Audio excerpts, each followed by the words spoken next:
श्री प्रहलाद जी ने कहा, मित्रों, जब मेरे पिताश्री तपस्या करके मंदराचल पर चले गए तब इंद्र और अन्य देवताओं ने दानवों से युद्ध करने के कई बार प्रयास किया। एक बार भारी तैयारी करके देवताओं ने दानवों पर आक्रमण कर दिया। उनके आक्रमण का सामना दानव नहीं कर सके। वे अपनी जान बचाकर इधर उधर भागने लगे और कहने लगे कि हिरण्यकश्यप का पाप कर्म ही इस आक्रमण का दोषी है। देवताओं ने दानवों के राजमहल पर भारी आक्रमण करके लूट खसोट मचा दी। इंद्र ने मेरी माता कयाधु को भी बंदी बना लिया। जब वो उन्हें ले जा रहा था तो विलाप करते मेरी माता को देवर्षि नारद ने देख लिया। उन्होंने इंद्र को फटकारा कि इस निरपराध पर स्त्री को बंदी बनाकर ले जाना तुम्हें शोभा नहीं देता, इसे तत्काल छोड़ दो। इस पर इंद्र ने कहा, देवर्षि, इसके घर में देवद्रोही हिरण्यकश्यप का अत्यंत प्रभावशाली बालक है। जब वह उत्पन्न हो जाएगा तब उसे मारकर मैं इसे छोड़ दूंगा। नारद जी ने कहा, इंद्र, इसके गर्भ से भगवान का प्रेमी भक्त, सेवक और निष्पाप महात्मा जन्म लेगा। तुम्हारे में उसे मारने की शक्ति नहीं है। देवर्षि नारद के ऐसे वचन सुनकर देवराज इंद्र ने मेरी माता की प्रदक्षिणा की और क्षमा मांगकर उसे छोड़ दिया तथा अपने लोक को चला गया। इसके बाद देवर्षि नारद ने मेरी माता को अपने आश्रम पर लीवा ले गए और कहा, पुत्री, जब तक तुम्हारा पति तपस्या करके लौटे तब तक तुम यहीं रहो।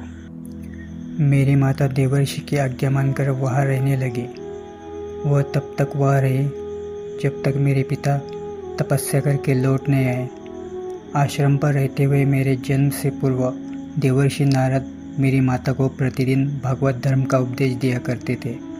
गर्भ में रहते हुए मैं नित्य वह उपदेश सुना करता था। देवर्षि की कृपा से मेरे रोम रोम में भगवान की भक्ति रम गई थी। मेरे जन्म के उपरांत भी वह स्मृति मुझे बराबर बनी रही।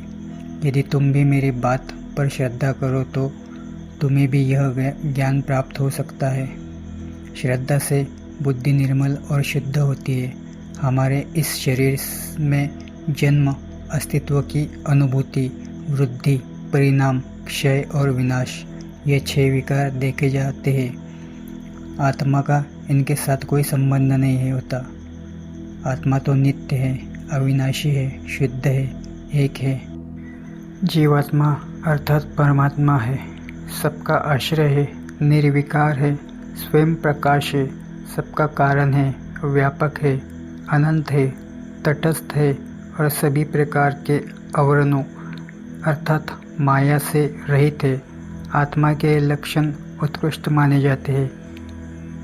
इनके द्वारा आत्मा तत्वों को भी जाना जा सकता है।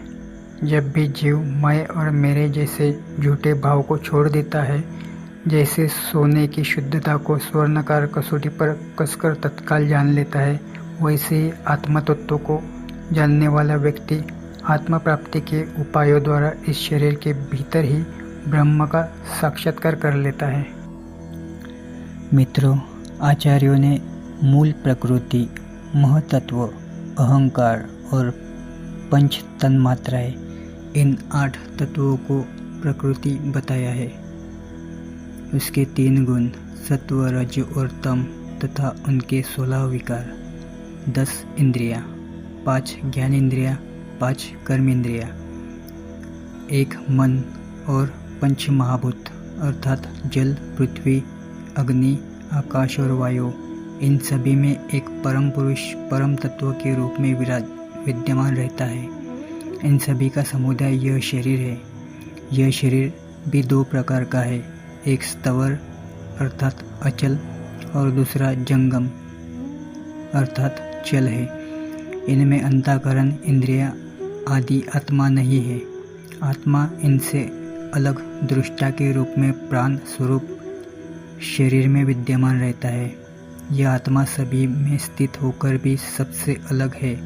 इस प्रकार शुद्ध बुद्धि से साधना करते हुए संसार की उत्पत्ति, स्थिति और उसके प्रलय यानी संहार पर विचार करना चाहिए।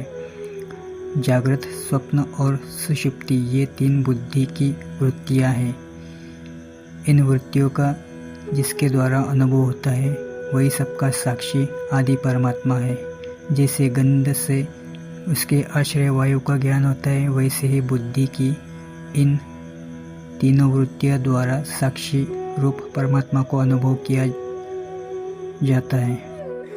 मनुष्य अपने गुणों और कर्मों के कारण जन्म मृत्यु के चक्र में फंसा रहता है, इसलिए वह आत्मा को शरीर और प्रकृति से अलग करके देख नहीं पाता। यह अज्ञान है, मिथ्या सोच है। इसी बदलकर ही आत्मा के स्वयं प्रकाश परमात्मा को समझा जा सकता है। इसलिए जिस उपाय से भगवान के प्रति स्वाभाविक प्रेम उत्पन्न हो जाए, वही उपाय अपनाकर त्रिगुणात्मक कर्मों के बीज को ही नष्ट कर देना चाहिए, क्योंकि ये कर्म बंधन ही मनुष्य को परमात्मा से दूर करते हैं। गुरु की सेवा से, माता पिता के आदर से जो कुछ भी जीवन में प्राप्त हो उससे संतोष करने से, भगवान के प्रेमी महात्माओं के सत्संग से, भगवान की निश्चल आराधना से, भगवान की लीलाओं का गुणगान करने से, उनके चरण कमलों का नित्य प्रति ध्यान करने से, उनकी मूर्ति आदि का दर्शन करने से, समस्त प्राणियों के प्रति प्रेम भाव रखने से भगवान में स्वाभाविक प्रेम उत्पन्न हो जाता है।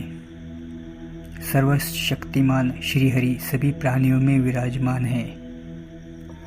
ऐसी इच्छा रखते हुए सभी प्राणियों की यथाशक्ति इच्छा पूरी करनी चाहिए।